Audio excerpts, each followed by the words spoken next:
Hello guys, welcome back to segment number 44 of Carnivore Muscle Ramblings, the ultimate carnivore bodybuilding live Q&A with Nicole at former Fat Girl. How's it going? What's going on? Yeah, we were in Boston, Massachusetts this week. So we just got back later, about a couple hours ago. Well, fair. I appreciate you coming on. You're probably tired from all that travelling on all those smelly people on the plane.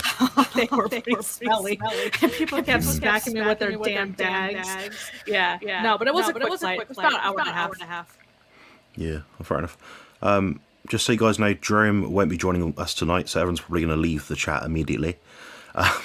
So it's just me and Nicole today, and perhaps Sophie, and perhaps also Mike as well. So that'd be quite cool.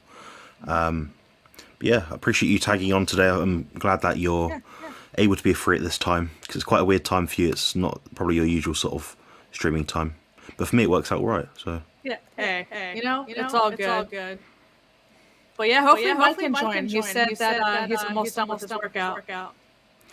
Yeah, he probably won't be long. He trains a bit like me, I imagine, so he's probably not in there for like 3 hours. Yeah.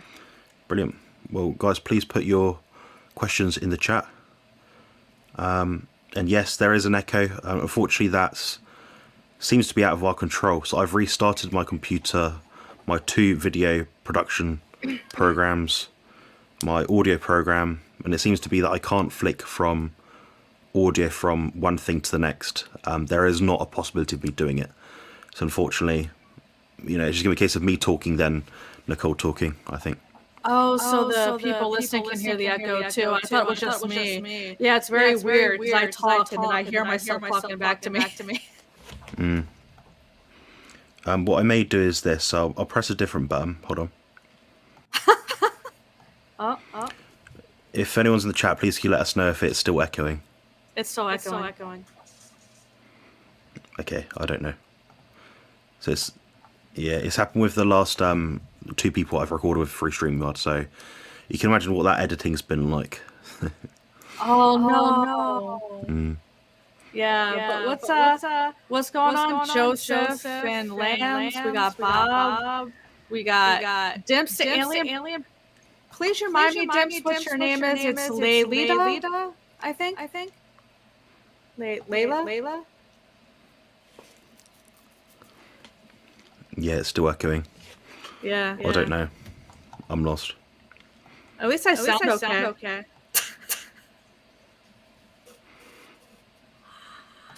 Yeah, it's definitely still echoing. Yeah, that's the problem, guys. When you have to use multiple softwares to produce this kind of stuff, stuff goes wrong, and it's annoying. Yeah. But yeah, I'll try what Bob said. I'll try muting myself when I finish speaking, so that might be feasible. So I'll try that now, and it might be the way we have to progress. So we'll see. Hey guys. Hey, Leilani, thank you. I knew I was close. I knew I was so close. But yeah, we'll see if Jonathan can mute when I'm done speaking, or when I'm speaking, then I'll just give the thumbs up when I'm done. So yeah, fortunately here in the UK, it's been we've had to learn a lot of patience with different things. We're not quite up to scratch with all the technical stuff, so I'm glad Bob knows what's going on. But yeah, it seemed to be that when I made a video that I recorded yesterday, I had to mute myself out of certain segments of it so the other person wouldn't then echo. I think it is, like I said, on my end, so I don't know. But yeah, Bob was right. So Bob can have 450 composition coins. And I've got a button for that. I need to get my soundboard working right. Oh, that was so good. Brilliant. So guys, if you have any questions for us in the chat, let us know. I've got to keep my eyes on Nicole and see when she's thumbing up at me and whatnot. So, oh yeah. I'm good. We got Morrow said, love the green screen with Nicole that talks to the window XD. I don't know what that means, but thank you. Jonathan, what does that mean?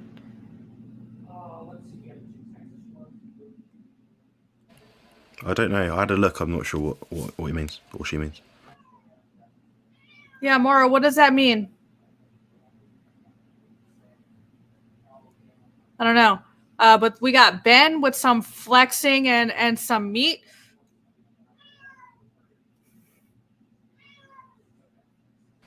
I just hear a cat in the background. I know, she's so we had to put our one of our senior kitties down about 2 months ago, and he was only 12 and it was sudden, and she's 10. She grew up with him and she's never been alone. So when we went away this weekend, that was her first time, one of her first times like in the house literally alone. So she's been crying since we've been back the last couple hours. So hopefully she quiets down. But yeah, I didn't know you can hear her. Sorry about that. No, it's not loud at all. It's not distracting. Yeah, just to address Carson's question. Yeah, so I'm pretty good at this. In that I've had a lot of troubleshooting over the years or months, sorry, of being on YouTube, and it seems to be individual to the actual software that I use to pump out audio. So whenever I go live, every window is closed except those I have to use. Another thing as well, I sort of tried to maximize my stream output through different settings. So if it ever is at all, not working, the chances are it's because something wrong with my software, basically. I'm currently using a Rode Connect software, and it's pumping out only, I repeat, only stream output. System output will not work with this right now for some reason. So it'll probably be a case of me spending about 3 hours tomorrow or today reinstalling it, changing all the settings and making sure everything's okay. But I don't know, but it is an absolute nightmare. So there's nothing I can actually do to fix that right now. Yeah, it's all good. We'll figure it out for the next time. But then we got Rick said that he's never had a cat live less than 16 years. Yeah, unfortunately, our cat Freddie ended up with multiple myeloma, and it just came out of nowhere. So it was unfortunate. And then we have Mike, man, where are you at? Come on back. Come on in. And then we got a question for Leilani. I love ground beef burger patties and eat it more than anything else. I don't care for steaks. Is that okay? I've tried, but I can't get over not liking the texture of steak. What do you say about that, Jonathan?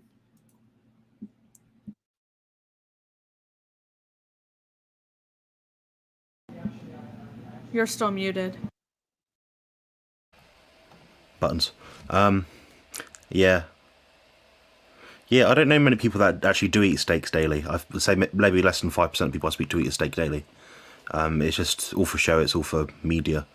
When you see the guys sort of coming up to like Walmart or Costco with the massive, 50 kilos of meat, that's not realistic, and most people don't even eat steaks, to be honest, for the most part. Most people do seem to eat ground beef. They usually buy a block of cheese and, a few dozen eggs. Sometimes they add butter. So yeah, I wouldn't concern yourself about having steaks in particular, if that makes sense. But saying that, you can try different cooking methods. So you might try slow cooking it in I think you guys call it a crock pot or something. I just use a rice cooker if I'm going to slow cook something, and it seems to work alright. Yeah, other things you can probably try. You can try dehydrating it. That might alleviate some of that palate fatigue. There's a few different. I think most of it comes down to cooking method. And sometimes your body just doesn't crave that much food because you might be dealing with some sort of illness that is trying to tell you, okay, stop eating so much food. Your body's not well. I don't want to deal with digesting stuff right now. But then after the fact of eating a bit less, your appetite might go back up to kind of reach equilibrium. So I wouldn't be too concerned about it. But if you are particularly worried, perhaps consult with Nicole and myself and probably outline a good plan for you. So yeah, brilliant.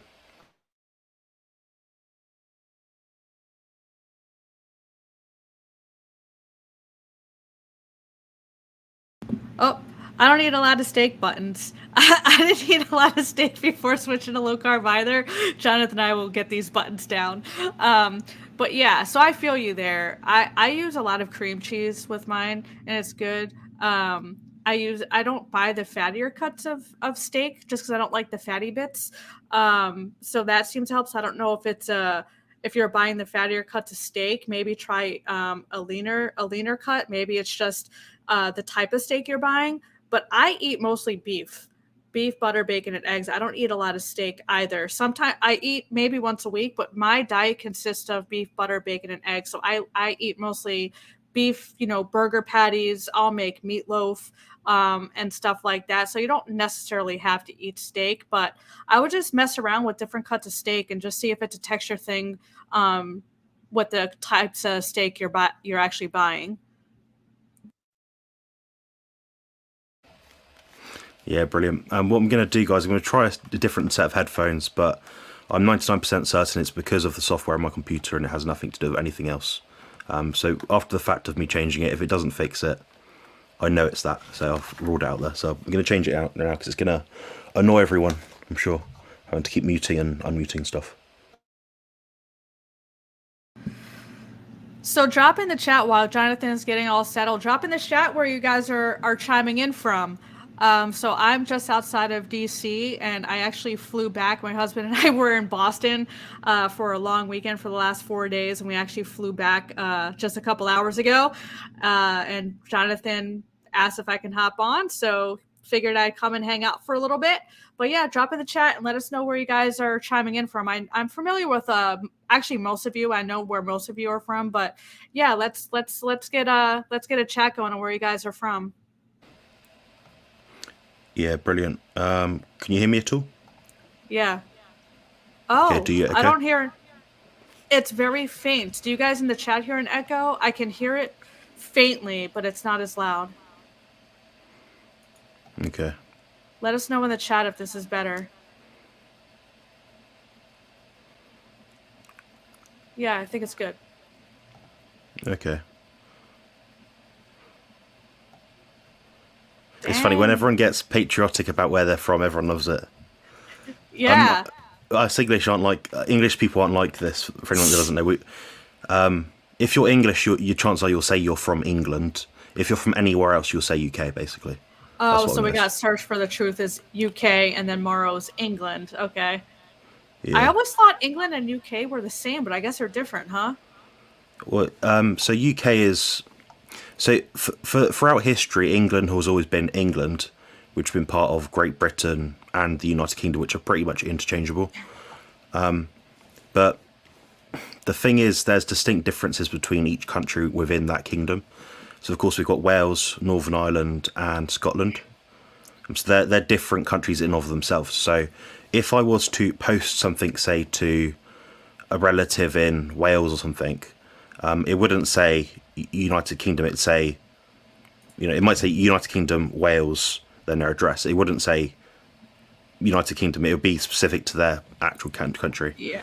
But they changed it recently to kind of take away from the threat that is England, because English people are seriously hated over the world for some reason. Huh. So, yeah, we're not liked in Europe. They hate us for some reason. So. Damn, that's crazy. Oh, yeah. I guess it's kind of like the North and South in the United States. We got the Yankees and the the Southern people. I'm a Yankee. And you still have some of those old school, that mindset still. Yeah. It's funny how there's different, I don't know what it is, like demographics. Like yeah. I'll give you an example. So my stepdad, he's from the same area that I'm in right now. But he has quite a unique accent, but that's how people in this area have always talked. It's just the newer generations now talk a bit like me. So I've got what you call a very neutral English accent. His is a bit more farmer, like, so to speak, a bit more West Country. If that makes sense. So we call it West Country when someone speaks with a bit of a twang like that, So Dimp says California. I just recorded a reaction of Paul Saladino. He made a liver smoothie and he collabed with some place in Los Angeles, California. And let's just say he called it animal based. Let's just say it wasn't animal based. So it's funny that she just said California because I literally just reacted to that. Lambs is trying to wind me up here. Lambs knows exactly what he's on about here. It's like Holland being just part of the Netherlands. Yeah, if anyone knows anything about geography, I've been very, evil in the past and said Lambs is from, I think, Scandinavia or something. It turns out it's not a Scandinavian country. But we have England here, then you have, I guess looking at me, is it that way? Yeah, so you have England here, then you have everything else that way. So like those countries are on like a sliver of land on the outskirts of Europe. That makes sense. So I always imagine that's like Scandinavia because there's about 3 or 4 countries there that are what you might call Scandinavian. But there's also another few countries next to it, which kind of just outside that bracket. So it's, you know. That's funny. So we got South Africa in the house. We got a lot from UK. We got a lot of UK in the house. Oh yeah, that's nice to see. Germany, Wisconsin, Omaha, Chicago. Nice. California.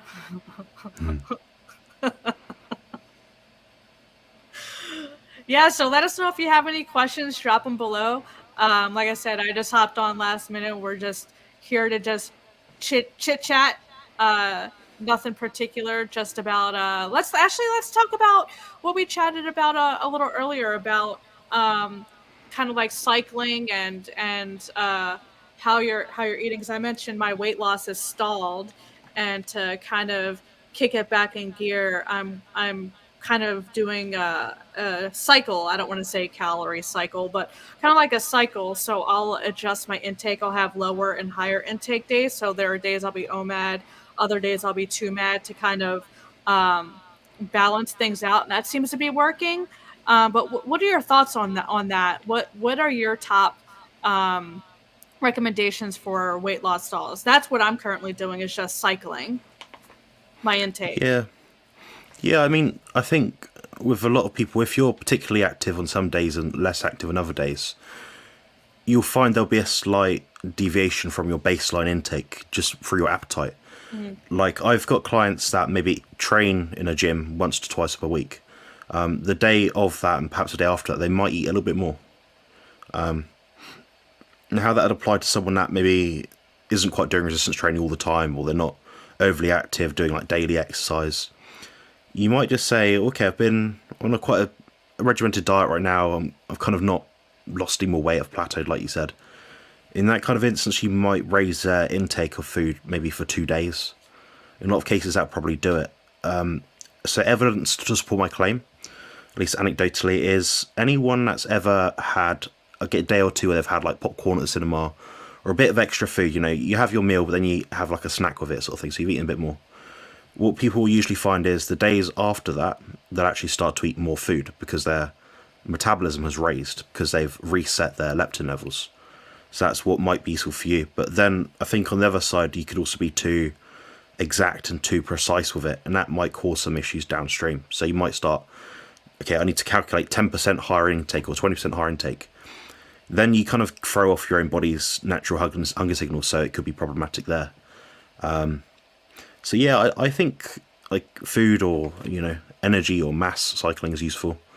I just think in the right instance it's more useful. So it's probably better to do larger differences in food intake over a given week or month, say, when you're particularly lean. So as you get close towards your body fat goal, you'll find you'll have to do a slightly bigger swing in the opposite direction to keep that metabolic rate going. So in a sense, you can't like stall or overstoke your metabolism. It is quite kind of set for the most part, but you can lean it in one direction. And what people usually find is when their metabolic rate's higher, their exercise performance will go up, and a lot of the times their mood will go up. So if you think of someone that's perhaps a office worker, getting lots of blue light, probably not sleeping very well, probably maybe not enjoying themselves that much in life, their metabolic rate will go down, not putting the right food in, then in that kind of instance they're finding that their body just isn't getting rid of the excess fat. So, it's a lot to look at. But, I mean, what do you think about food cycling and macro cycling sort of thing? Yeah, I think we talked about a little bit about that before with with carbs specifically when we did the Tristan Lee reaction. I do think it's beneficial every once in a while to kind of kick things back in gear, like not necessarily trick your metabolism, but yeah, when you do hit that plateau, because the closer you get to your goal, your metabolism does slow down, and that's why it's harder for people to get that last 5-10 pounds off of body fat because you're getting close to your body's set point and where your body naturally wants you to be. Um, so usually when I do hit plateaus, I do cycle my intake, and I don't do that with carb cycling anymore. I used to do it with carb cycling, but since I'm low carb, I just will go between OMAD and 2MAD. I'm still making sure I eat enough fat and all that, but I will eat maybe a little bit less when I'm 2MAD, and eat a little bit more when I'm OMAD. So I just adjust my intake slightly over the course of the week. So I'm in a deficit, but I'm not doing it, it's not drastic. So I'm doing it kind of like every other day or every couple days. I'll rotate between OMAD and 2MAD, and that's kind of how I get into the deficit. So it's not drastic. I'm still satiated. I still have energy. I don't feel restricted or anything. So that's what I do, and it seems to be working fine. But this is my first time I'm doing it on low carb. Because before I used to just cycle my carbs. So now it's just a little bit of a different technique and tactic. But yeah, so far it's working, but I had to kind of figure out the tactic and how to do it with the low carb way when I'm not eating as many carbs as I used to. Yeah. I think you could probably just increase the protein amount like you've done. That'll probably do Yeah. it for a lot of places. Like if you're Yeah. eating, say, I don't know, a pound of beef, eat 1.5 pounds of beef one day. It's literally that simple for most people. I Yeah. mean, you're not stepping on a bodybuilding stage soon. Right. You've got time. You're not in a rush, you know. So something simple that works. We got a question from Mauro. Oh God, can't even say his name. Mauro Cogoni. I can't see, guys. I'm blind, but I'll put it up so you can at least read it. So, do you think that connecting properly with a muscle or flexing it properly, for example, influences your muscle gains? May that be the biggest issue with hard gainers? What do you think, Nicole? Do you think that connecting properly with a muscle, like this flexing, influences Hmm. your muscle gains? I mean, I'm not sure. I mean, I guess any kind of muscle stimulation will be beneficial, but as far as hard gainers, the biggest issue with hard gainers, that I'm not sure. What I don't know. What are your thoughts on that? I think a lot of people have issues connecting with muscles just because they haven't learnt their skill, that is training. I don't think that the main reason for someone being, a quote unquote hard gainer is that they can't activate a muscle group properly. I think a lot of it is just being inconsistent. It's very easy for me to say that, yes, because I have had great results in the gym with seemingly little stress and ad growth over the years. But what I see anecdotally of people, like the people that come to me and say, oh, I can't gain muscle, it's usually because they keep chop and changing their program.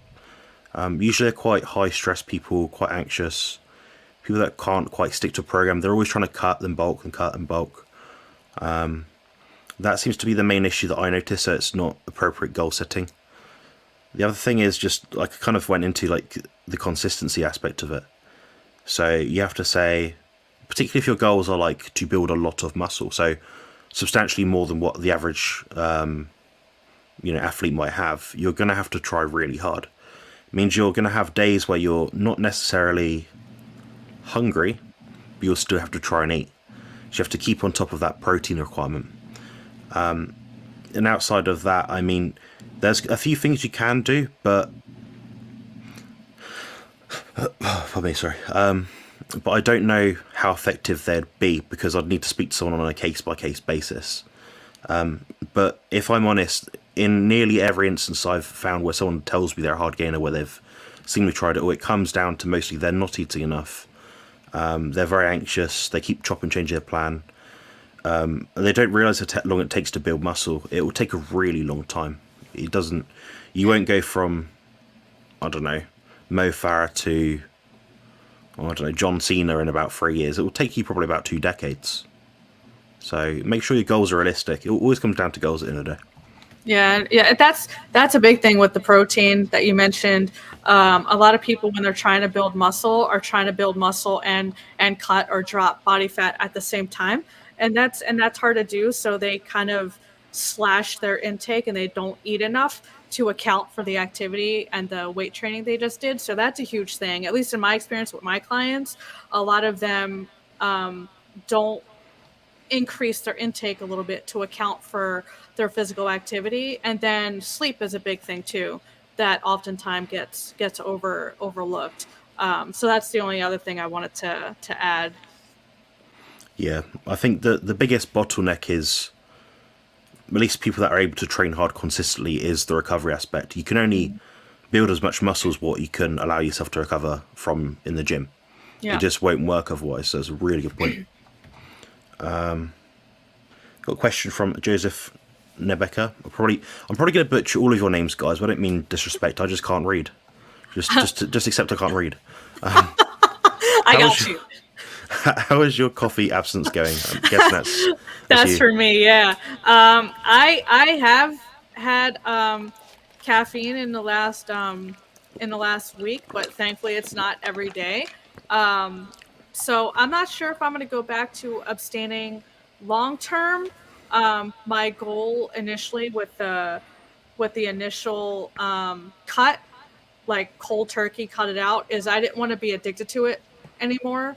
I didn't want to be reliant on it.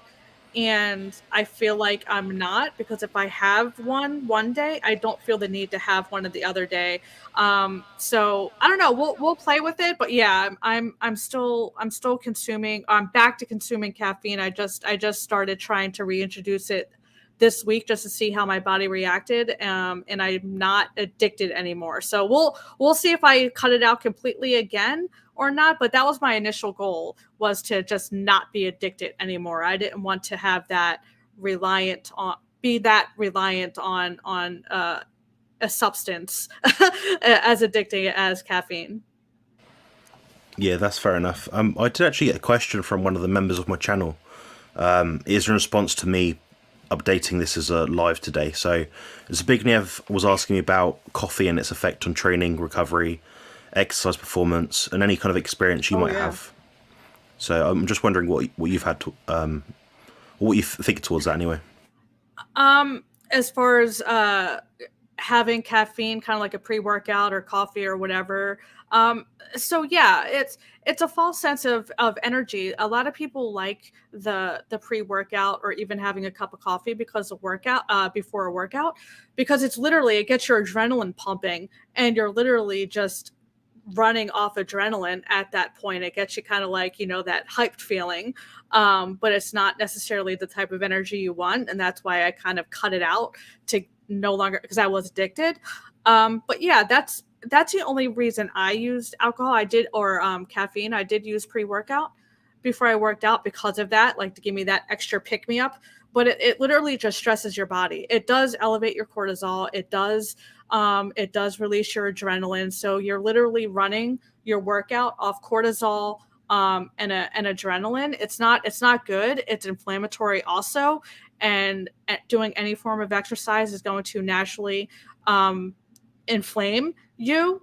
So I don't necessarily think people should be using pre-workout or using caffeine or anything to fuel their workout, because it's not benefiting you like you think it's benefiting you. It's giving you a false sense of energy, and it's causing further stress and inflammation on top of what you're naturally going to get just by working out.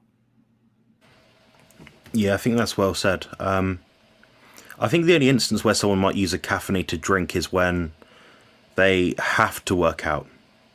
As in, say they're in a position where maybe they've got a lot of weight to lose, they've got no energy, they're not motivated. That might add that kind of motivation factor, but yeah, it's so limited there. I mean, I use caffeinated pre-workout sometimes, and if I do, it'll be in a workout like a chest, shoulder, tricep workout. I wouldn't use it on a back or a leg workout just because it's so taxing on the nervous system. Yeah. Yeah, so with that being said, I mean,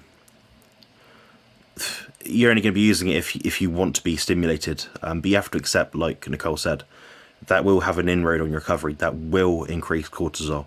It means that your recovery has to be that much better. And most gym bros that I see coming in and out of the gym nowadays, they're not they're not recovering great. You know, they're drinking a Monster Energy after they come out of the gym.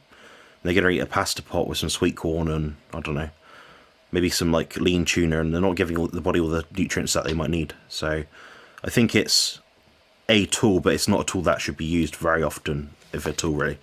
On that note, I do have 2 pre-workouts here. These seem to be acceptable to me. They do have sweeteners. They've got colours and all sorts of stuff in them.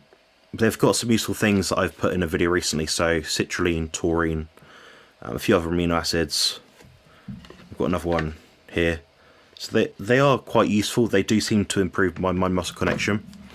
And some amino acids in these formulas do actually improve digestive function. So that's quite helpful for some people.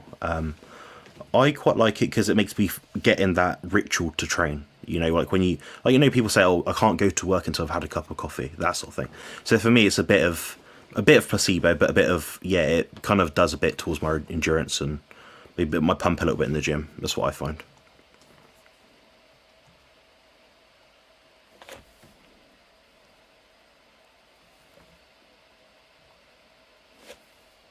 The adrenaline pump. I got the button. Brilliant. All right, we got a couple more questions in there I saw. Sure. Oh, Kiwi Carnivore. Week 12 and 10.5 kilos down, 9.5 to go. My problem is stalling. Arg. Oh, well, Kiwi Carnivore, man. Congratulations. That's amazing progress in a short amount of time. That is good progress, yeah. Yeah, take all the progress you can get. Sometimes your body just slows down for a bit. It's not indicative of your long-term results. Like people always say in the past, like, you know, you might lose weight now, but you might not lose weight tomorrow, but you might lose a load of weight the next day. Yeah. That's how it is. That's even when I compete as a top amateur bodybuilder, when I compete, I have an idea of how much weight I'll lose, like fat I'll lose over a given period of time. What I notice is it never trends perfectly. I have some weeks where I'm in seemingly a large food deficit, doing lots of activity in the gym, yet my weight is stalling. But then the week after that, it tends to just come off. So as long as you're consistent towards your goals and you've got the right aims set ahead, you're doing everything you can. You can be certain that you won't fail, because you only fail if you quit. Like I say this in a lot of videos, like you only fail if you quit. You know. Just remember that every time you think, oh, I'm not doing very well at the moment, well, you only fail if you quit. So you just keep repeating that to yourself. You're more likely to reach your goals, I think, and it just might take you a bit longer. Yeah, she also had a question about the scale, but I see we have a question from Jerry Z first. There's frequent publication and writing suggesting that protein increases IGF-1 insulin-like growth factor, which is linked to premature mortality. I think I just read something about that, but what do you say about that, Jonathan? Yeah. There's lots of publications which try to link a lot of things, associate a lot of things to different things in the body. What's funny about this in particular is all these hormones our bodies do naturally produce. It's just they produce them at different rates to deal with different stresses at a given time. Now, IGF-1 is good at cell division. It aids that kind of process in the body. So you can imagine a newborn baby would have a high level of cell division because they have to grow a lot of weight in relation to the amount of food that they take in. So if you thought about, how much weight a baby will gain from birth to the first year, in proportion to the food intake that you have, it's disproportionately high. But that same fact isn't true for human beings that are adults. So if I was to eat in proportion to my weight, scaled on my weight, what a baby would eat, I wouldn't gain nearly as much weight. Now, the idea is with this kind of thing, so these studies, at least as far as I can tell, is that you have a high level of insulin in the body which will convert downstream into IGF-1. But the problem is with that is nearly all of these studies are based on rodents. And nearly all rodents in all studies are nocturnal, as in they sleep when it's a nighttime. Then when you factor in all these other things, it doesn't take into consideration the effects of circadian rhythm into things like insulin, growth hormone, glucagon, leptin, testosterone, estradiol, dopamine, serotonin, all these things, hormones. People seem to look at this one thing and just say, this is what's causing it. But what we know about IGF-1 is it's significantly spiked in proportion to the amount of carbohydrate that we take in. So that would be what I'd be looking at personally. Now, when you're eating protein, yes, if you eat too much protein, you'll have some excess that will be available to be used as glucose through gluconeogenesis. So yes, in turn, you are eating effectively more sugar. But with protein, it's much harder to overeat. It's more satiating per unit of energy or unit of mass. So I'll leave the door open for you there, Nicole. Yeah, I mean, I don't have much to add to that. I read about IGF-1 because I was doing more digging into type 3 diabetes and dementia and Alzheimer's. And while it's not a formal classification, a lot of scientists are now calling dementia and Alzheimer's type 3 diabetes. And for this reason, for the extra excess glucose that's hitting the brain. And what happens is it suffocates the brain cells and damages the brain cells, so it can't put off oxygen into the bloodstream within the brain. So it's literally suffocating the brain and the cells are dying off. And that's where all these issues, depression, anxiety, dementia, Alzheimer's, all these issues, cognitive issues, ADD, ADHD come into play. And a lot of what I was reading mentioned IGF-1 specifically, as if too little of it is what will cause dementia and Alzheimer's, and then you need more of it to have better cognitive function. So I'm still doing digging into this, but there's a lot of conflicting information because they're still trying to the scientists and the industry is trying to understand this topic as well. It's very complicated. But that's where I came across IGF-1, is looking at the brain and cognitive functioning specifically, and IGF-1 is mentioned as a contributing factor to those things. It's just, as Jonathan said, it's just not, one, there's not a lot known, and two, they kind of like cardiovascular disease and LDL, there's particles in this guy who just died of cardiovascular disease, therefore these particles cause cardiovascular disease, and that's how this person died. That's what all these things are saying when it comes to IGF-1 and other things out there, because they're still trying to understand it themselves. So I agree with Jonathan that it's an excess glucose thing. It all comes down to excess glucose. If you don't have excess glucose, you won't have an insulin response at all. So if you control your carbs or glucose, then all these problems will be negated. That's just my personal opinion, but these people are trying to understand these concepts themselves. So there's probably a lot of conflicting information and confusing information out there. So it all comes down to sugar. In my opinion, just all comes down to sugar. Yeah, I have an idea on that point. Which one? Oh, my soundboard. Yeah, never mind. Yeah, I think you should just eat a carnivore diet.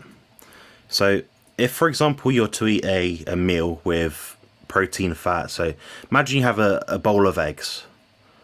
That'll raise your insulin to glucagon level to 1.3 basically. 1.3 is roughly the number. If that protein meal is higher in protein and lower in fat, it might go up to about 1.5 roughly.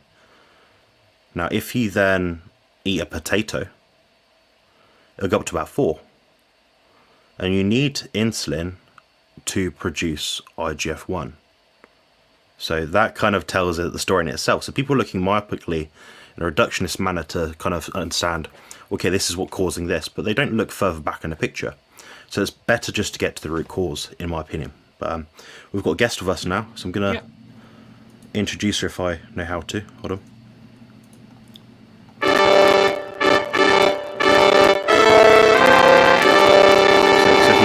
Join us tonight. How's it going? Me. I'm good. How are you? What about? Hello, Nicole. Hello, everybody. Ew.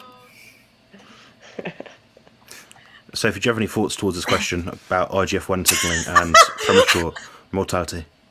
No. Welcome to the stream. Answer this question. No. I agree. Get to the root cause of the problem. Gosh. Yeah. Damn it. Yeah, we got a question from Kiwi Carnivore about the scale. I want to go first because I hate the scale. Is it this one? No, it's the one at 2:39 my time. So what is that? 7:39 your time? Oh, there we go. Yeah. I got a question. The scale's not moving, but clothes are falling off. Yeah, so this person's the one who dropped 10 and a half kilos so far and has about 9 to go. I would throw your scale in the trash. That's my suggestion, because the scale is literally just tracking your weight. It's hormonal.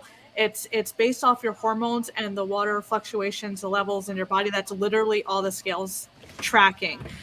So you can be dropping body weight or body fat, but if you're stressed, if you slept like garbage, if you ate too much salt the night before, if you're bloated, if you had a hard workout, you're inflamed. Like, there's so many factors that come into play with the scale. But if your clothes are falling off, that's a better gauge than whatever the number on the scale says. So I say keep going by your clothes. Maybe take some measurements. That's what I did when I was losing weight. I never weighed myself. I just went by my clothes because because the scale, it doesn't tell you the whole picture. If you are going to weigh yourself, however, I recommend weighing yourself every single day, the same time, same circumstances. Log your weight, and at the end of the week, take the average, and that's your average weight change over the course of the week. That way, you can see trends and patterns over the course of the week rather than weighing yourself once a week.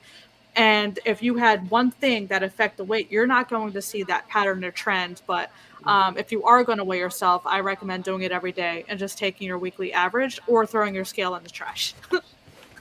Yeah. Completely agree. If your clothes are falling off, then happy days. Who cares what the number says? I weigh myself every single day, and then I keep a track of it. I log it, so I know. And then it's then understanding the scales, so I know if the scales go up, but I've stuck to plan, and it's, do you know what I mean? There's nothing that I've put into me that was wrong. Then I think, okay, I slept like shit. That's why. For starters, that's it.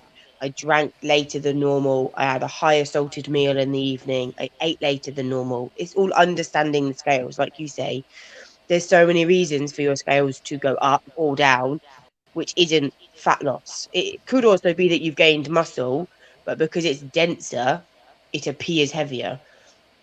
And some scales don't know that. I've got the Renfro scales, suggested by Jonathan, and they track like body fat, they track muscle mass, so that I look, when I see the overall has gone up, I go, okay, well, let's look at the muscle mass, let's look at the bone mass, let's look at the fat-free body weight, let's see what they're doing.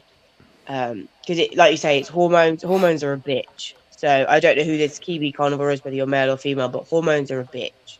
So the second I'm stressed, my scales are like, whoop, no, they're going up, which is frustrating. When you're on a weight loss, it's frustrating that they're going up.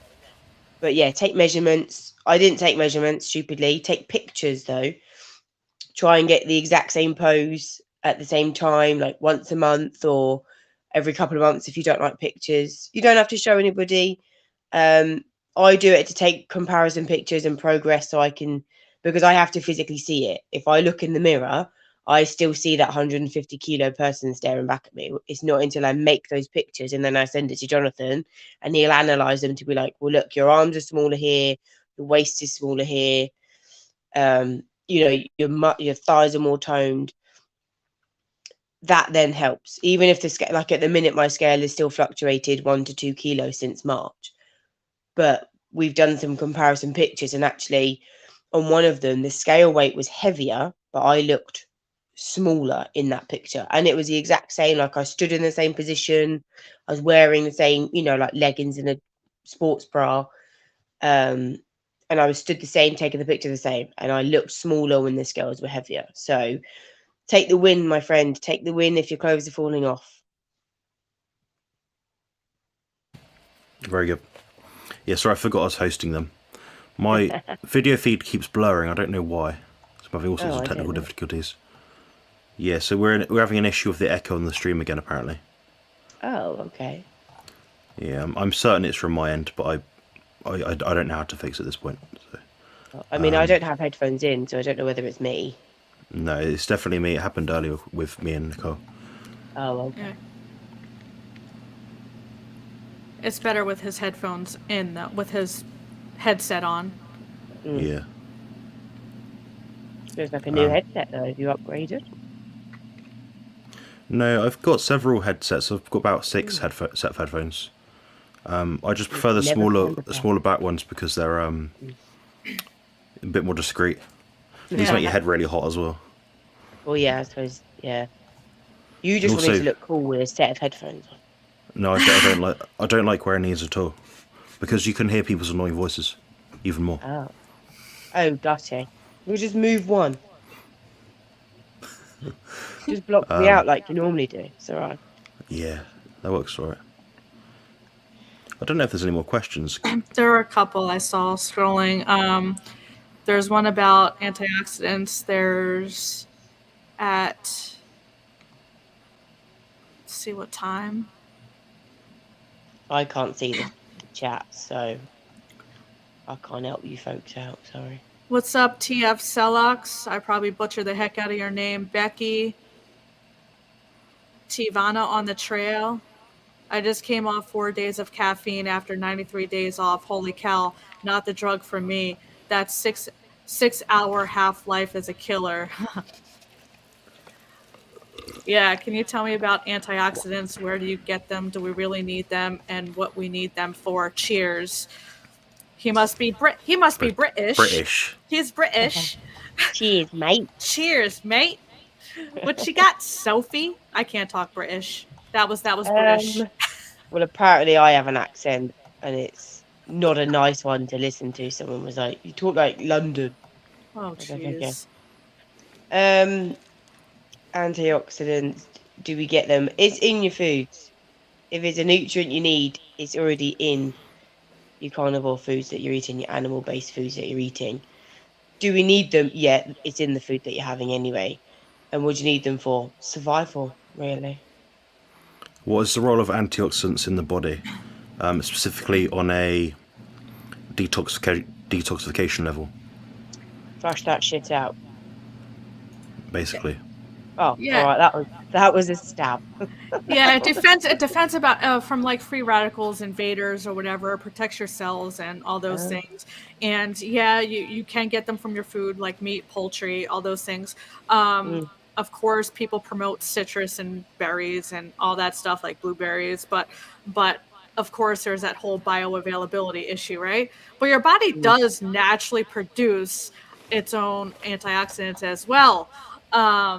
So you can get them from food, while at the same time, your body does, to some extent, produce its own antioxidants, like glutathione, coenzyme CoQ10, essentially, melatonin, uric acid, and those sorts of things. Your metabolism naturally produces those things, but everything else you can get from your food, while they're known to be more abundant in plant-based foods like berries and citrus fruits and stuff, they are also in meat and poultry specifically, and things like that. So as long as you're eating a meat-based diet, you should be fine, because like I said, your body does produce its own antioxidants on its own, and anything addition is just there to help. But what do you think, Jonathan? Yeah, so you have people always believe, partly correctly, that antioxidants only exist in foods that we eat. But our body does produce some of them ourselves. One example of that is uric acid. But however, like all processes in our body has an amount and requirement that we need to function. But as soon as you start putting in the wrong foods, that need to function goes up. Therefore, many people will find that they have to include certain foods or supplements in order to improve their detoxification status. So that's why people will take vitamin C. Now, if I took vitamin C, that wouldn't be of benefit to me because I don't have a lot of glycation, a lot of excess inflammation from a high amount of sugar intake. So you'll notice in the wild, or at least in a somewhat non-urban setting, there's more fruits with a higher concentration of vitamin C in them, but they're also packed with lots of sugar. It's almost like the body's more selective with which ones you have. You'll find in most cases the high vitamin C concentrations within fruits are in foods that have the highest amount of sugar. So the idea is simply to have a low insulin state, which is usually, if not always, met with a diet which is low in carbohydrates. Therefore, less dumping, less wastage, basically. Right. Just quickly, Apparently. Nicole, have you got headphones in? Yeah. Oh, okay. Just because I could hear you echoing earlier, so I didn't know whether you had headphones in. It was from Jonathan. So whenever he would mute himself, like now, you don't hear the echo. So it's something on his sound on his end. But it's better for whatever reason with his headset. I guess it mutes the external sound where my voice is coming from on his end. I guess his headphones mutes it. But yeah, when he has his microphone muted right now, so you don't hear the echo. Oh, okay. Yeah.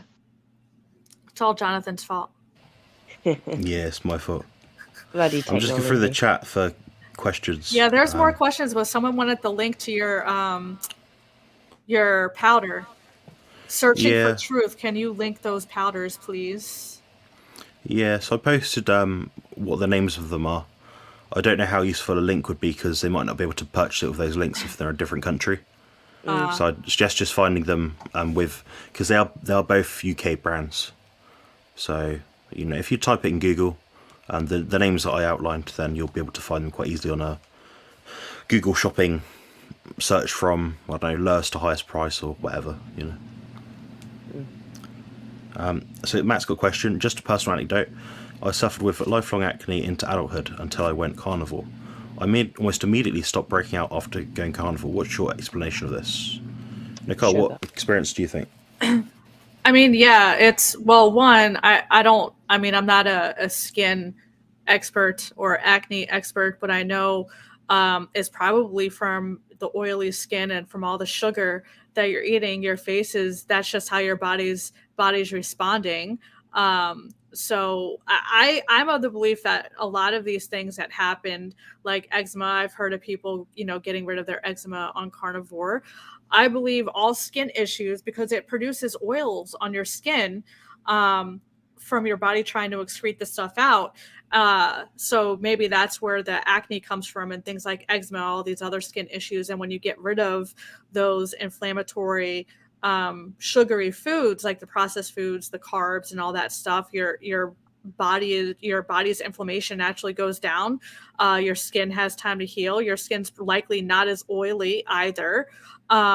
It's likely smoother. It's not as dry. It's not as oily. Your skin probably has better texture. So like I said, I'm not a skin expert, but knowing that what sugar does in their body eating excess, that's likely the simplest explanation I can give without consulting Dr. Google.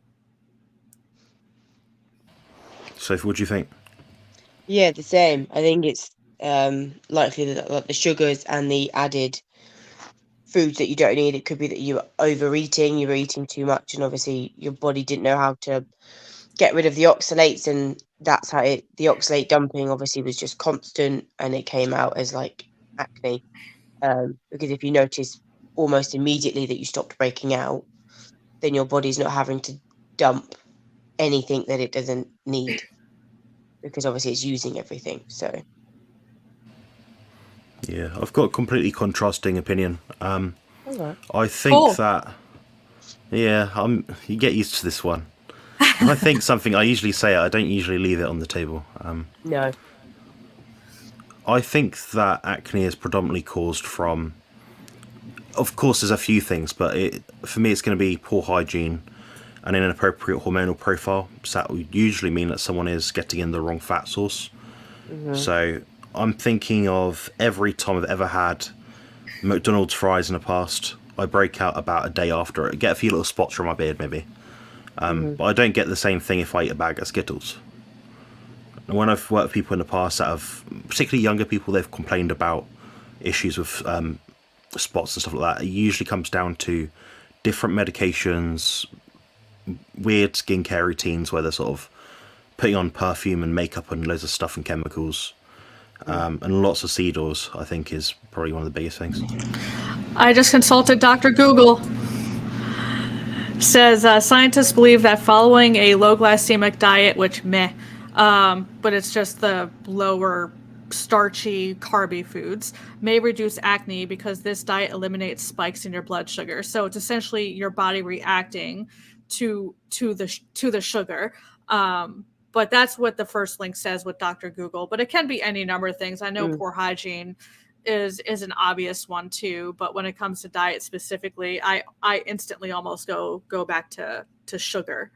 And the seed oils too. Even just like when you look at like McDonald's workers, and they're in that hot, oily kitchen, and you see they're them they're always spotty. they're all breaking out.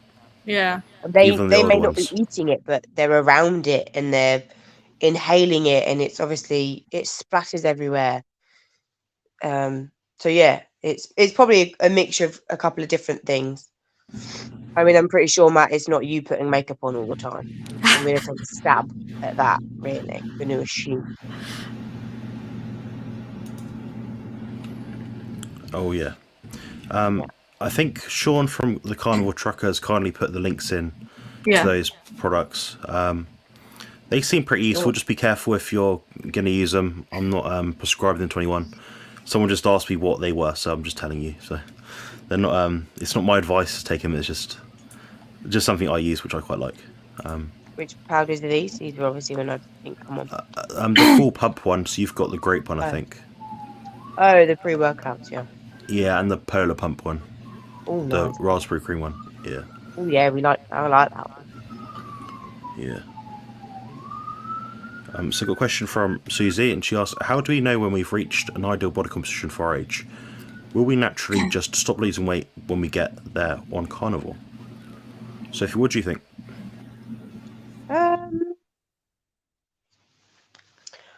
Probably, yeah. I think if you're eating, you've dropped your macros and you're in your cutting phase and you've kind of plateaued for a couple of months and you're still eating the same, or you've even dropped it a bit more and it's not budging, then yeah, maybe you have just kind of reached your ideal body composition. I think the most important is when you look in the mirror, you're happy, because if you're happy when you look in the mirror, then you've reached it. You've reached your ideal one. But yeah, I mean, that's all I've got, really. Don't really know. What's up, Susie?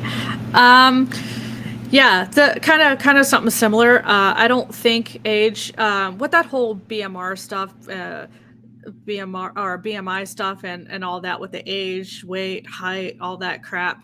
I don't really buy into that. I don't think age it has anything to do with it. It's just your body's natural set point. You're not going to be, we all have our natural genetic limit to how lean we can get, how big, like meaning muscular, we can get. That's where the individuality comes in. I just say, just keep dropping until you're comfortable and until you feel good, until you feel healthy, until you feel your most confident. But naturally you will start to stop losing weight, or your weight progress will start to slow as you get closer to your body's natural set point, to your body's natural set metabolic rate, your homeostasis. You will naturally start to slow down as you get closer to that. So just be mindful of that. That's where the plateau comes, when you get like to those last like 10 pesky pounds. But I will caution, I will say on my soapbox, I'll try to make this short. So all over social media, I hate IG because this is the worst of all of them. You have all these supermodels, all these paper thin women with their 8-pack abs, all that stuff. I will say that for women is not necessarily healthy. Women naturally need to carry body fat. It's just how it is. we should not be that lean. And unless you're a bodybuilder, which isn't healthy either, preparing for a show, we should not be that lean year round. Women, we naturally have to have body fat. I'm not saying be, obese and have an unhealthy amount, but we should not aim to be paper thin and super hyper lean like you see all over Instagram and social media, because when you lose your period, that's not a good thing. Our hormones will get so screwed up that you will lose your period. You may be irregular and things start to happen because we're not supposed to be that low body fat. So that's the only thing I will say about that, because I just want to caution women away from aiming to be a certain look because of what they see on social media. Just strive for health and how you feel and how your confidence has improved and all that stuff. I wouldn't strive for a particular scale weight or a particular inches and all that stuff, because that, in my opinion, is a slippery slope, because that's the trap I fell into, and it's just not healthy for us women in particular, because of our hormones. We are different creatures than men, and that's why we naturally have to have higher body fat than men, because of our hormones and just how we're built, unfortunately. Yeah. Well said. Yeah, I have a slightly contrasting opinion.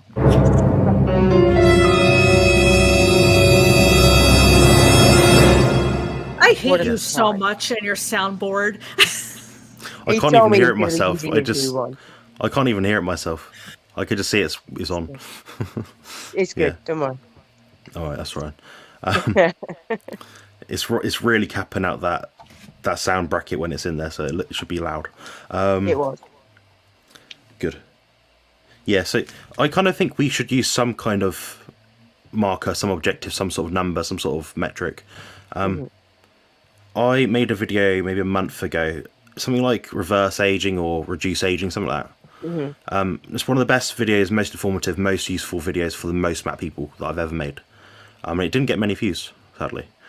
However, I outlined that I believe a fat-free mass index for women is somewhere around about 17 being optimal. So that's a measurement with your weight, body fat, and I believe it's your height. That kind of accounts for the muscle mass that you have in your body, or a rough estimate. I think that's quite attainable by most people, and it means that you're physically fit. Then with that number, you can also use your HbA1c perhaps, or your fasting blood glucose. That would also be useful. And if that number starts to creep up, it might be an indication that you've gained too much body fat. Then also you have a third measurement which you might use, which is looking in the mirror, which is pretty trustworthy for the most part. And if you're not sure, you don't trust your own judgment, ask your partner or grab someone off the street to have a look at you in your own private setting in front of the mirror and say, look, am I fat or what? And they'll probably be honest with you. So, well, strangers don't need to lie, do they? I've asked a stranger for an opinion on an outfit because I'm like, you have no reason to lie to me, whether I look a dick or not. It doesn't matter to you. You don't know me. So I've been shopping alone and I've gone, does this outfit make me look stupid? And some were like, yeah, it's not a good look. And then some outfits are like, no, that actually really suits you. And I tried on a dress the other month in just the supermarket. I couldn't bother to go into the changing rooms, and I tried it on and I was just looking in the mirror, and some little old lady was like, that really suits you, really does. And I was like, I'm getting it. Okay, thanks. But no, definitely, trust your judgment. I do agree with Jonathan about the scale weight, because when I started my weight loss journey, I didn't actually have a number goal in mind. I just kind of obviously wanted to be less fat, and more toned and less jiggly. And then Jonathan said, it's good to have a number in mind so you know what goal you're reaching towards, because if you don't have a goal that you're reaching towards, you will just keep going and going and going. And that's the problem, is you need to get yourself an end goal, see how you look, see how you feel, and then go from there. You can always, adjust your goal if you need to. Yeah. Yeah, I'm probably quite an offender in this kind of case. I really do think that people need to have something other than a non-scale victory to look at.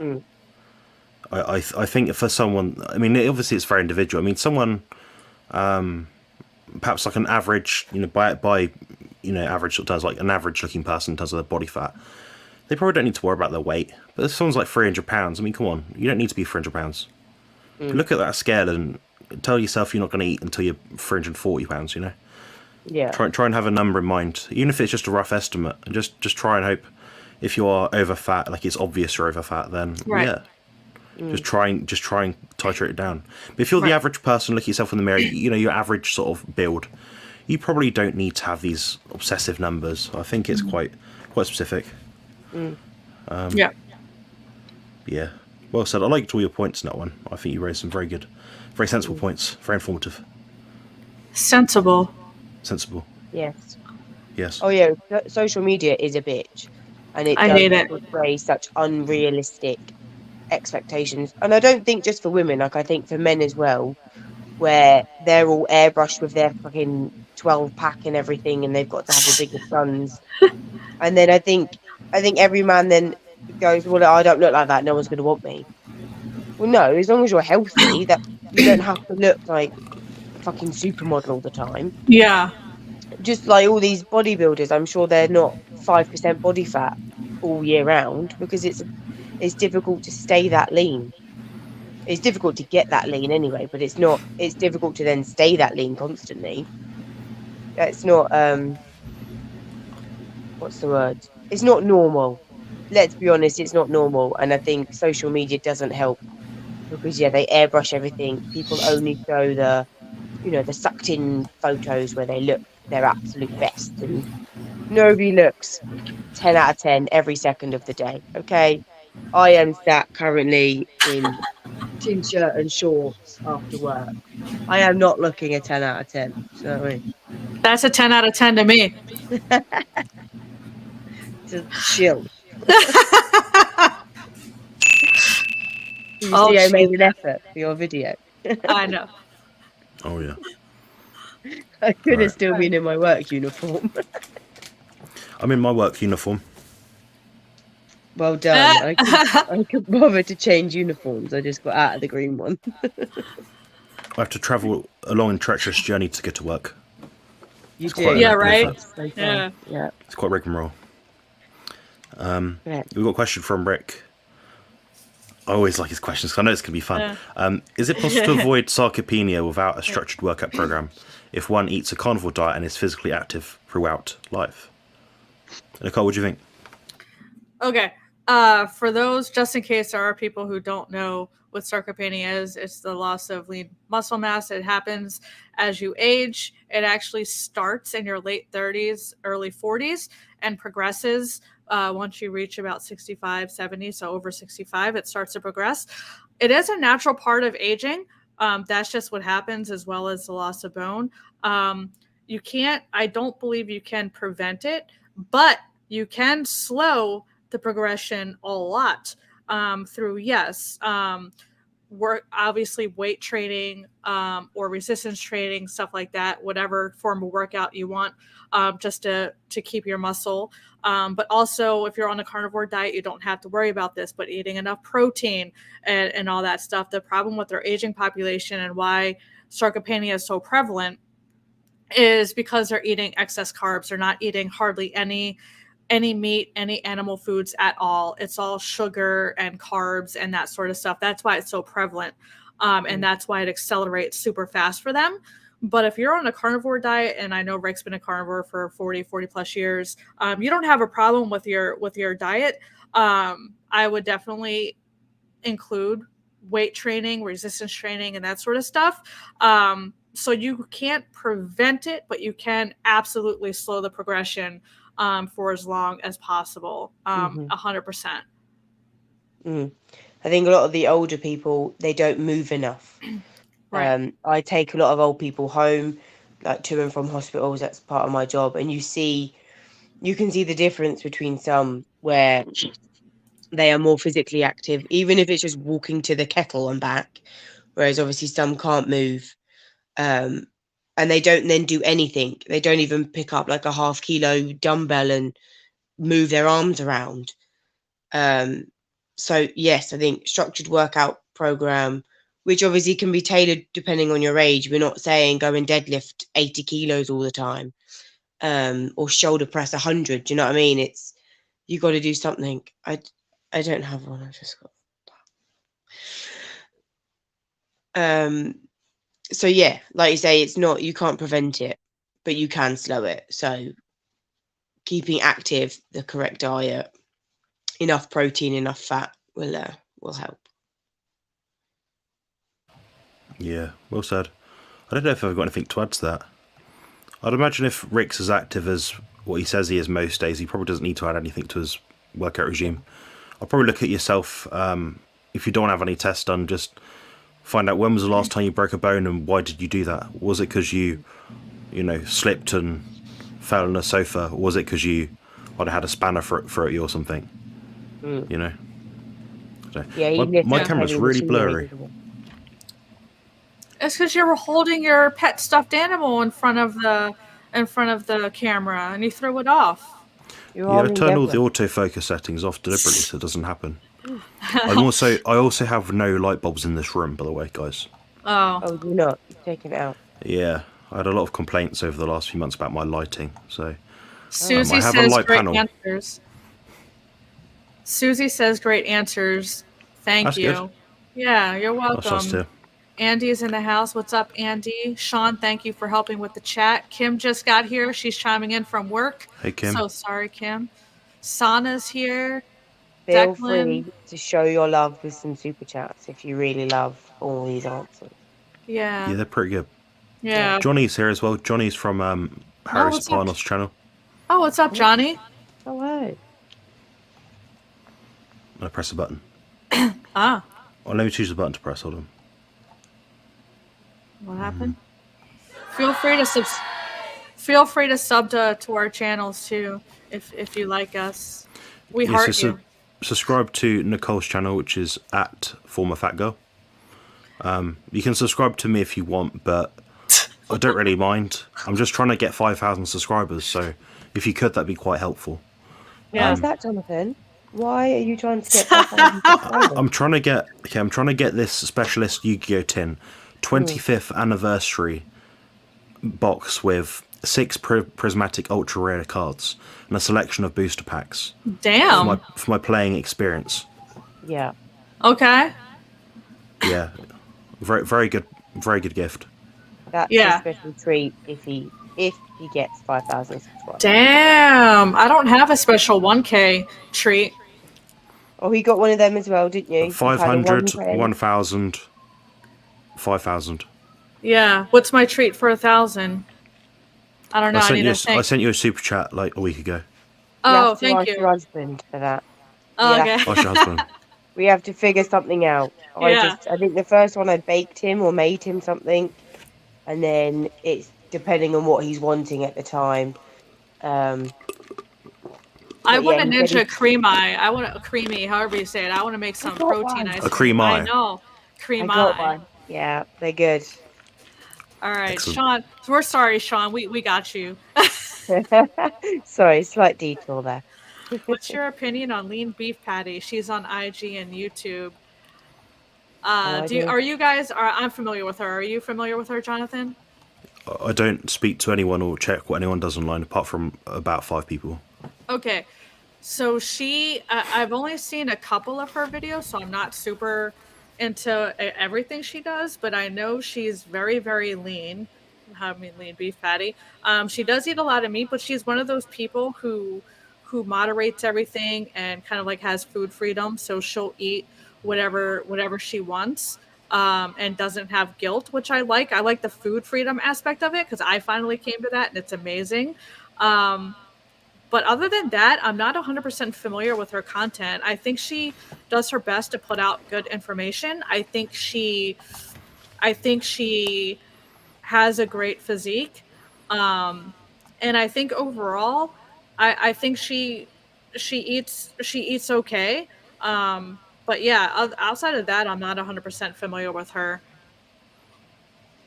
I thought you said lean beef fatty. And no, like, Patty, well, yeah. She has a great personality. Yeah, she has a great personality. But yeah, I don't know. I don't know if you were looking for anything in particular or what your thoughts are on her. Let us know what you think of her, Sean. Yeah, I don't really watch any YouTube, to be fair, Yeah. except for his stuff, because I kind of have to. And Yeah. I'm on half of it, so Yeah. I don't watch that Yeah. one. I don't watch my stuff back. Yeah, just to update the chat, so anyone that does happen to be following me for whatever given reason, I am putting out the videos that you guys have asked for specifically. I am also putting them out onto my what you call the paid membership YouTube channel stuff about a week or two sooner than to the public. So that might be an option for you guys if you wanted to join as a channel member. I charge something like $3 or less. I'm at the lowest tier, so it might be an option for you guys if you want to join. However, Price of it's not. coffee.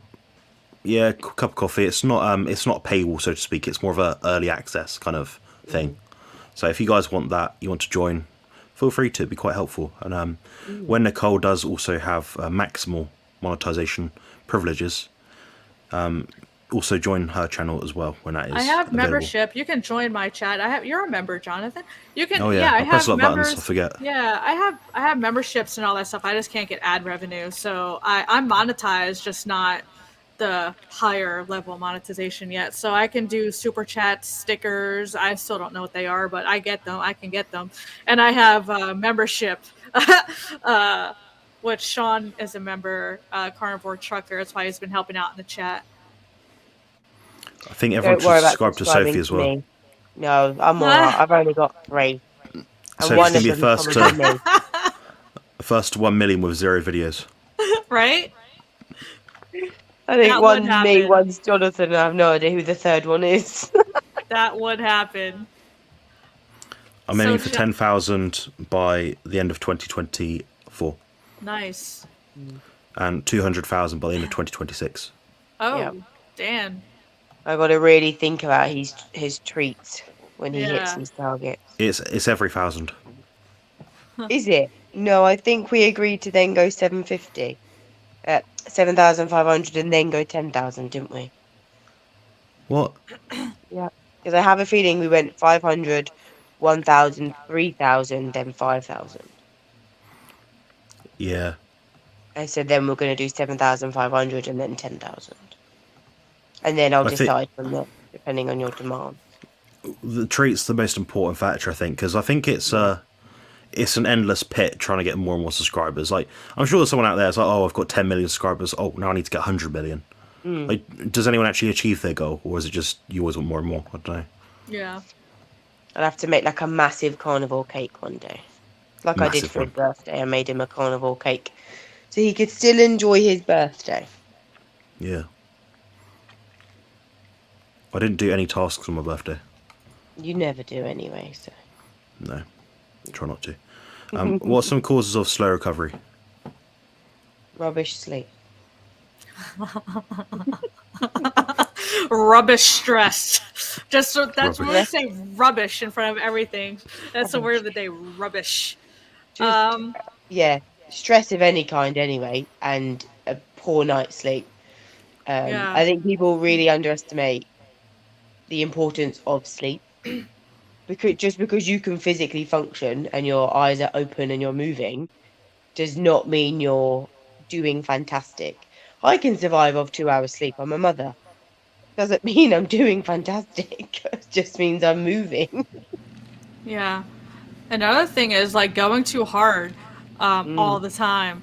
So there's no need. I'm of the belief, and I know Jonathan's probably going to disagree with me here, but that's okay. Yeah.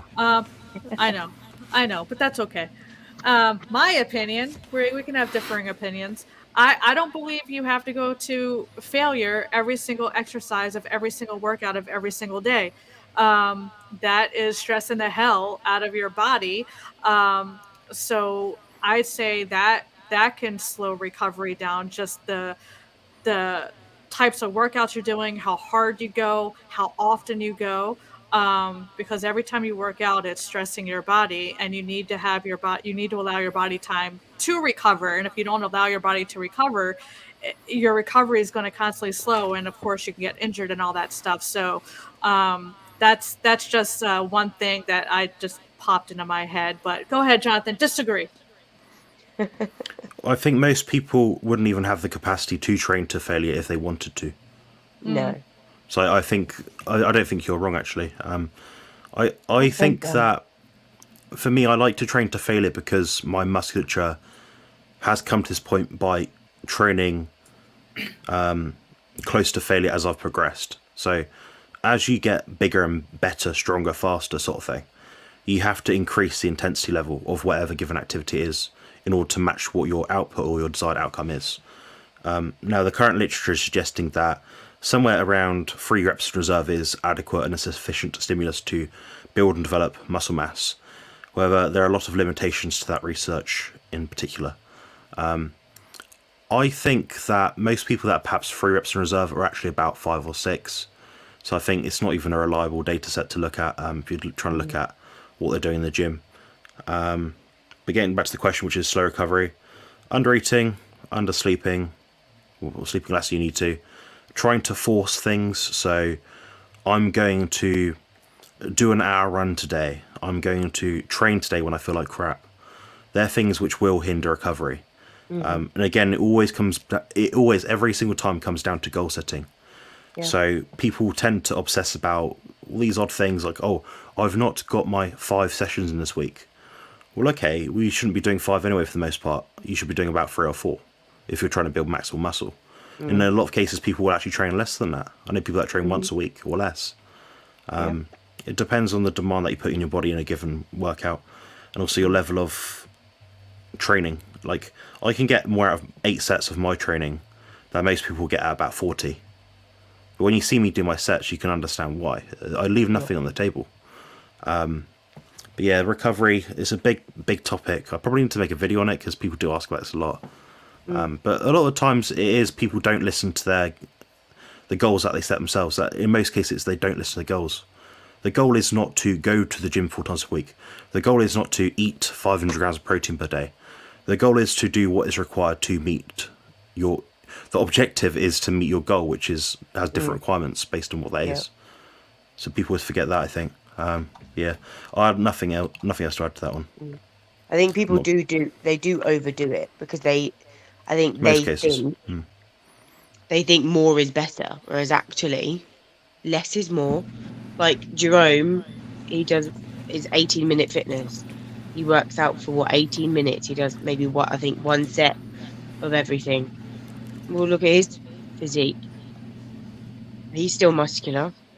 You know, Jonathan, he does, what, he do like 10 sets now a session?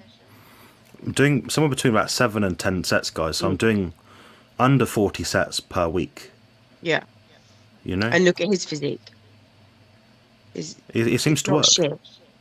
It's not too bad. It could be a lot better, but I think in reference to a lot of people online, it is pretty good. And it's learning your body. You get slow recovery because you're not listening to your body. Like, I don't know if you can hear, but I sound like crap. I'm all bunged up. I'm all chesty because I'm not very well. I then took a few days off working out, mainly because I was lightheaded and couldn't stand up, so let alone work out. I had to get my mum to come and have the kids. But I then listened to my body and I gave it the extra day or 2 that it needed.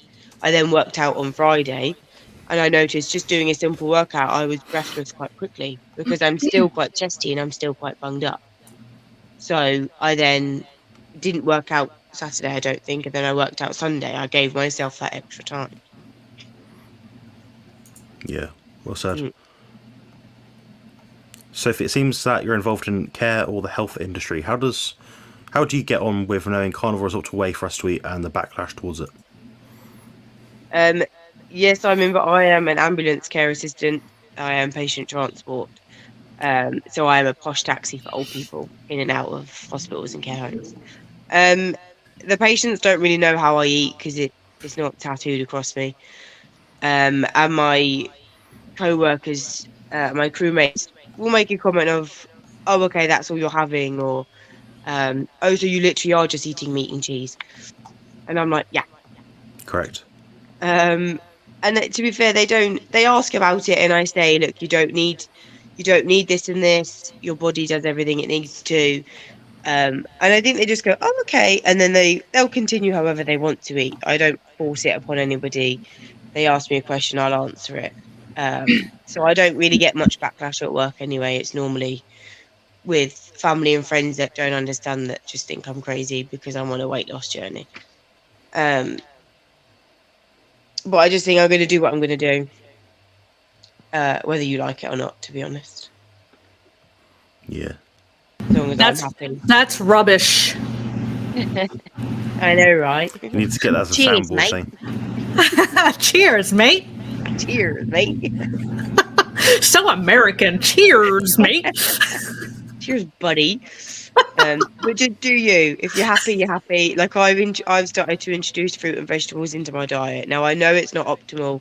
I know I don't need them, but for my mental health, I need to stop being so restrictive, because obviously carnivore is very strict. And my mental health was suffering with it. I started to make myself sick because I was being so strict and I was trying to be perfect all the time. So for my own internal health, I have to add in some more stuff. I need to stop being so strict. Obviously, when I'm in a better headspace, then I can go back to eating optimally. But I'm still over 70% animal based anyway, so you don't need to take my carnivore card away. Sophie, you're doing better than Tristan Lee.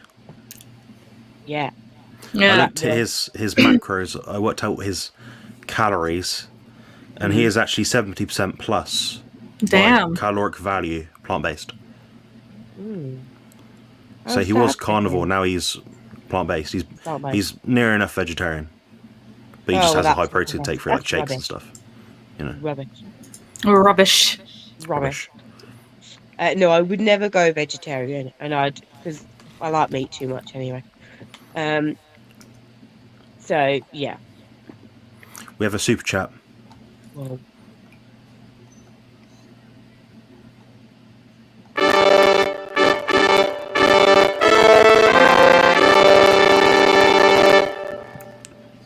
Damn like we're it. in oh, it's like we're in Shrek. That's fantastic. Yeah. You just need the little people to do it now.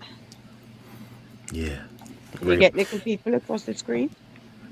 I can get different things across the screen at different times. Yeah. The only thing about that is it mutes everyone when I do it, and you kind of want to see people's reaction when it pops up on the screen. So, yeah, I've looked at all this stuff. Yeah, I'm preparing different things for the channel. Fantastic. For everyone's it's mostly for my entertainment, but you know, I can watch it back and laugh a little bit. Just? Yeah, good job. Whatever keeps you happy, love. All right. Right, Yeah, let's read what I always watch back my stuff for the most part. Very critical of my answers. Sometimes it's quite shocking. Should I just someone can't listen to my own voice. I can't do it. You get used to it. I mute my videos when it's me on his channel and it's premiering. Every video I make that is pre-recorded gets listened to by me at least twice, maybe 3 times. So you got to think of that when you're editing. Like Nicole's editing, she's listened to herself over and over again. You know, the same bit. Oh, that doesn't sound right. You ever. You know. Get to the question. So should someone eating 450 to 500 grams per fat per day be concerned with cholesterol? Very active. For me, I've remained at 14.5% body fat, but gained 2 pounds. Nicole, what have you been told about cholesterol? I will say nothing, no answer we're about to give is medical advice. Do not take this as medical advice. I always make sure I caveat that whenever we get questions like this. So in my training, and I know I mentioned this before with Jonathan on the stream because he was told something similar, and probably Sophie too. So in my nutrition training, my formal education, I was told saturated fat, cholesterol are very important. We need them for our cells, our organ function, our metabolic processes, all this stuff. It's very important. But while in the same chapter, while stressing the importance of those things, limit them. Eat all the lean meats, but limit the saturated fat because cholesterol bad, but cholesterol important. So I say that because what I said earlier about cardiovascular disease, because that's what these doctors cite all the time, is high LDL cholesterol puts you at risk for cardiovascular disease. That literally came about because someone died of cardiovascular disease. I don't know when, but a long time ago. And a doctor did the autopsy, and they saw that these particles were in their cell walls, and all this stuff. And they're like, oh, that's LDL. That means these particles are what what led to cardiovascular disease. That's why they died. That's literally how this came about. When it comes to cholesterol, it is very, very important. While your body can make very minimal of it, we need to provide our body cholesterol from foods such as saturated fat. That's where we get the cholesterol. We need to fuel our brains with cholesterol. Our brains are saturated fat and cholesterol. We need to fuel our cells with cholesterol. Our cells are cholesterol. Cholesterol is very, very, very, very important. When it comes to HDL, LDL, all these different variants of cholesterol, it's literally just a lipoprotein. It transports things across the bloodstream. I heard an analogy recently about like cabs in New York City. What they test for with lipid panels are the passengers in the cars, not the cars on the road. So that's really, if anything, you need to be concerned about are the cars on the road, not the passengers in the car. Because if you're driving in New York City in the middle of rush hour, do you really care how many passengers are in the freaking car ahead of you? No, you care about how many cars are ahead of you so you can get to where you need to go. So that's problem one with these stupid lipid panels, because they're not even testing the right stuff. And two, if all your other markers are optimal or trending in the right direction, and your LDL is a little elevated, for me, that's not cause of concern, because you have to look at the whole picture. You can't look at things with blinders on and just put your LDL in isolation and ignoring everything else. You can't do that. You have to look at the whole picture. But most people on the carnivore diet have improved LDL. Some people do have their LDL go up. However, their other markers improve. So I'm of the belief if all your other markers are optimal or trending in the right direction, and you just happen to have elevated LDL, that's not cause of concern, because you have to look at the whole picture. And they're not even looking at the right panel and the right picture when they are testing your cholesterol anyway. Sorry, that's my long-winded answer. Sophie, what do you think about cholesterol? And particularly in Ben's case, where he's very active, he's relatively lean for a bloke, he's eating a lot of food, and he's trying to gain mass. He at least from knowing him, he's a fit and healthy kind of gentleman.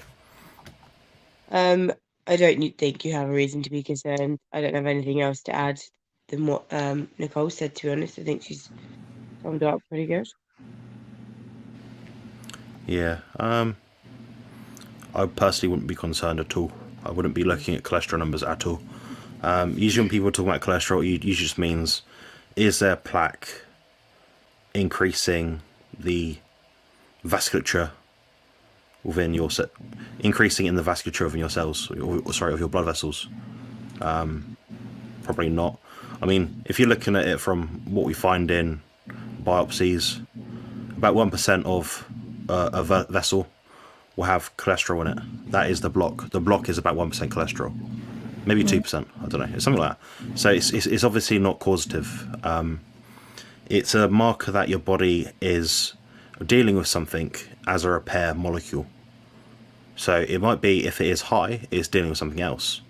Then even then, I know people that are healthy, that, people that, it's epidemiology, it's associative, but people with high cholesterol, they'll live a bit longer. So how are you going to underpin that higher cholesterol is bad? You can't. Right. It's impossible. You have to have a cause and effect study. I'll be looking at some things like your blood glucose level. Some other tests are more invasive and do deal with some damage to have them. For example, a coronary artery calcium scan. But I get about how you feel, how you function. And it sounds very blasé, as if like, oh, I'm not saying that blood tests are useless. I'm just saying a lot of them don't provide much use. Yeah. You have a blood test to underpin what symptomology you currently have. And if you have no negative symptomology, a blood test is in a lot of cases pretty useless. So yeah, I hope that's useful. It sounds very like a blasé kind of like I don't care answer, but that is the truth. The answer is it doesn't mean a lot. I think. What do I know? I'm just a bloke. Yeah, I do have to hop off in a couple minutes, but sure, well, I think if there's another question, if there was another question, there might be. Yeah. Sure, she comes. I already did. Look at that. Hang on. Roll them up. Hang on, I'm on the phone. Get the angle.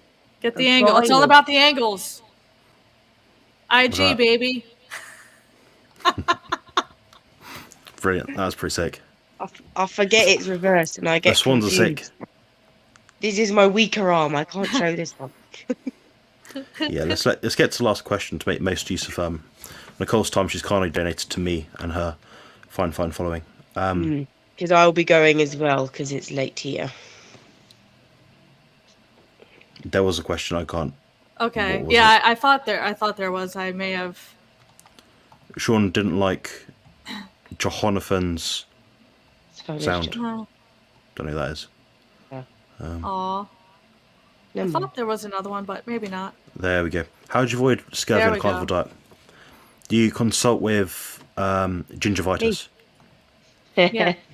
You won't get scurvy, don't worry about it. I don't know. I think, how many times have you died this weekend, Jonathan? I think I've died maybe twice this weekend of scurvy. This weekend, probably a few times. Yeah. I tend to wake up, so that's a positive. Yeah. Yeah. Count your blessings. I think in the last 7 days, I think I've had scurvy every single day. Every single day. Nightmare. That's like the big thing with this whole scurvy thing. And I don't know if Christian, this person just smiled. I'm assuming you're a guy. I'm sorry if you're a girl. This person just smiled. Cute cat. But yeah, I don't know if this person's serious, but yeah, if you're eating a high carb diet, all the dietary recommendations, by the way, of this nutrients are all based off of the standard American diet, which is a high carb diet. Every single one of our recommended dietary allowance, our RDAs, are based off of a high carb diet, the standard American diet. The vitamin C as well. So if you're not eating high carbs, or no carbs at all, you don't need as much vitamin C as you would eating a high carb diet, because the glucose component affects the absorption of vitamin C. And that's why the recommendations of vitamin C are so high, because we're not absorbing as much as easily because of our diet. So if you're eating by default lower carbs, we're able to absorb the nutrients in the meat and in the foods a lot easier, so we don't need as much because they're more bioavailable. We're able to easily absorb them. So that's why the recommendations are so high on a lot of these vitamins and minerals. That's not saying we need that much. It's because of the foods we're eating to get those nutrients. It makes it harder for us to absorb and digest, if they're even digestible or absorbable. But that's why. So if you're eating a carnivore diet, you don't need as much vitamin C as you would if you were eating a higher carb diet. I know that was unjust, but I did want to explain that in case there are people who did not know that. Mm-hmm. Sophie, outline the mechanism as to why vitamin C uptake is inhibited by glucose.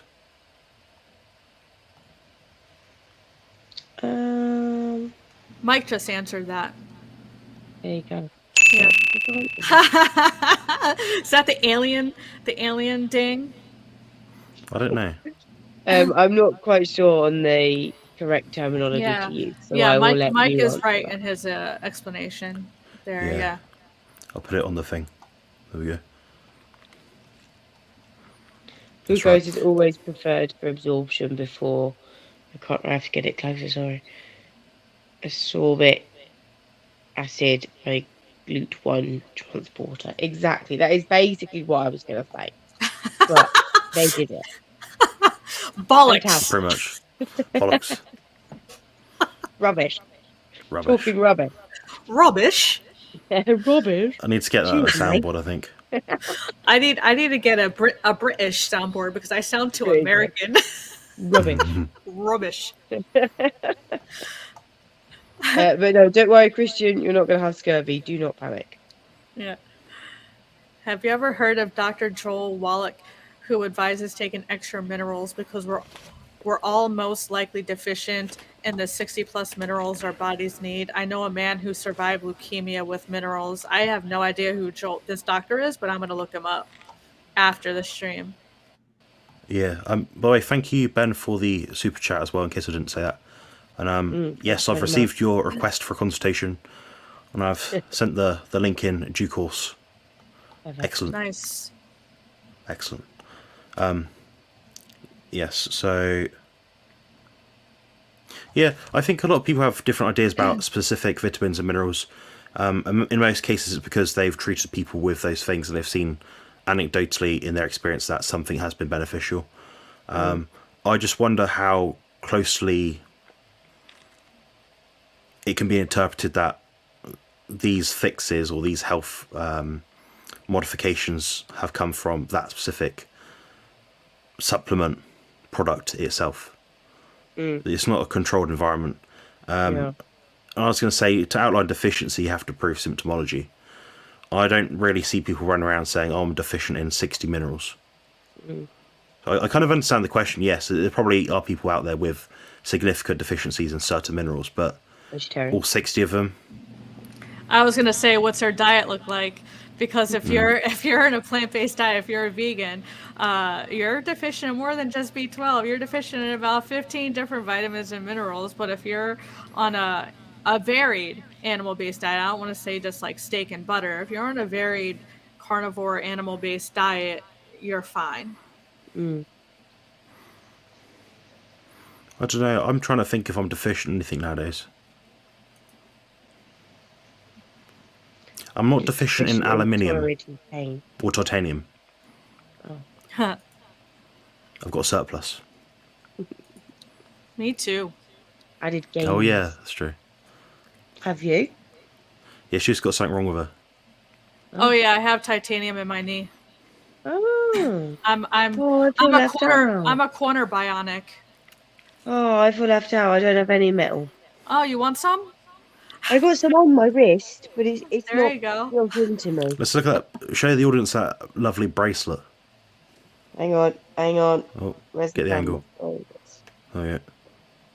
Puzzle piece. Do you want to explain the meaning behind the puzzle piece? Explain the meaning behind the puzzle piece. Go on, you got it, me.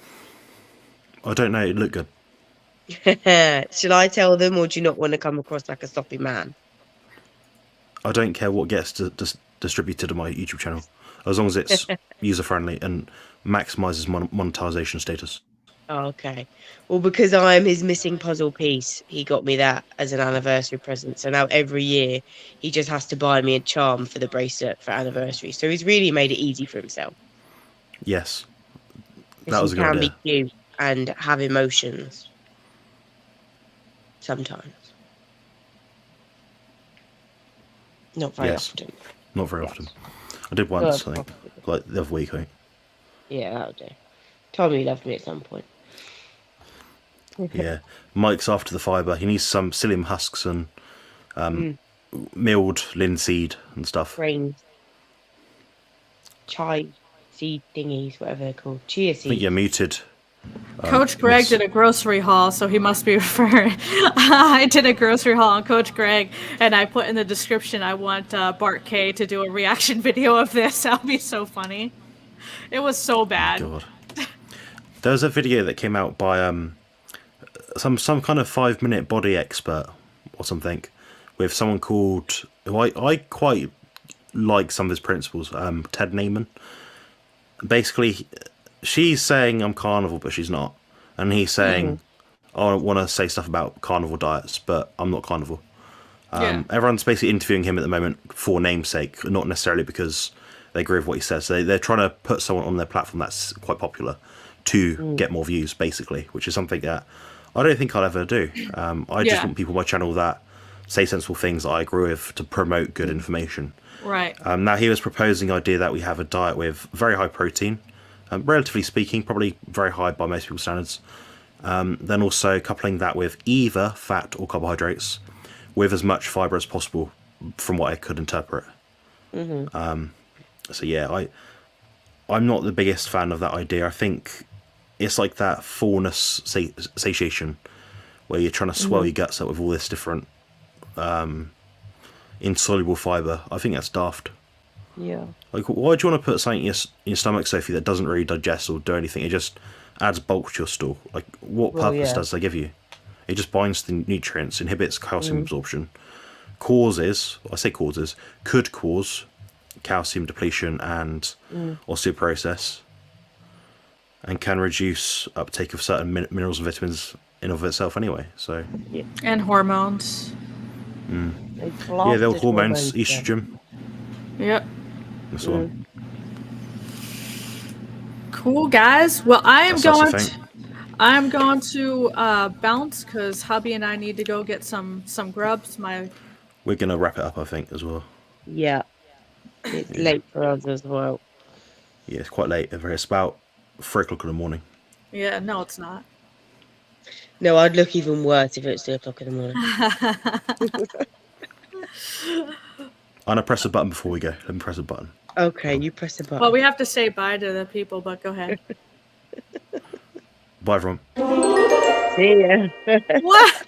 Bye, everyone. Thanks for hanging with us on this random chat. We this appreciate rambling. you all. Rambling. Carnivore Monster Ramblings, the ultimate carnivore bodybuilding live Q&A segment, number 44, with myself, Sophie Fisher, and Nicole from Former Fat Girl. Excellent. There's no Jerome though.